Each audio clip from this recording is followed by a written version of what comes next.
we had Michael Moore here the other day, and he made the comment that American newspapers and presumably other media companies, perhaps way back when, chose the wrong business model, or revenue model, I guess.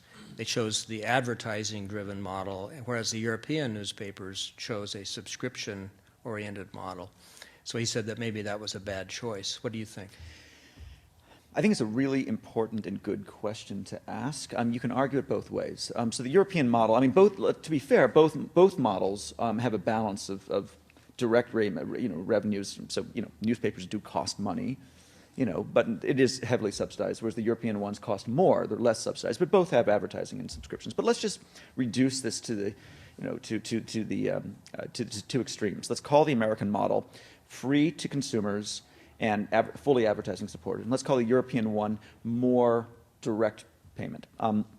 The downside of the American model is exactly what Michael Moore was implying, which is to say that our customer is not, in fact, our reader. Our customer is our advertiser. And that although our loyalty should be entirely to our reader, there is this pervasive and pernicious tendency, and the Chinese walls are there and the ethics are there to prevent it, but there is a tendency to bias things in favor of the advertiser. And when media goes wrong, it's because they're under pressure to serve the real customer.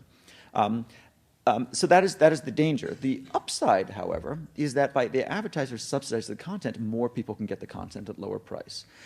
So we in the United States chose to make our radio free to air, make our television free to air. We don't, in the UK, they have a television license fee. You pay an annual license fee for your radio and an annual license fee for your television, which is a tax, which then subsidizes the BBC. We chose to go the other route, which is the tax is then borne by the companies, and we get the content for free. Sounds a little bit like the healthcare debate.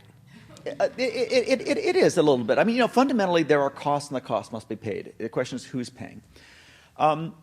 It worked really well for a long time. I would say that the media by and large was pretty good about preserving those Chinese walls and pretty good about keeping those commercial pressures from influencing the content. But as the economy gets tougher and as the limits of advertising becomes clear, those pressures get higher and higher. And so I think what we see is an opportunity to reset that equation.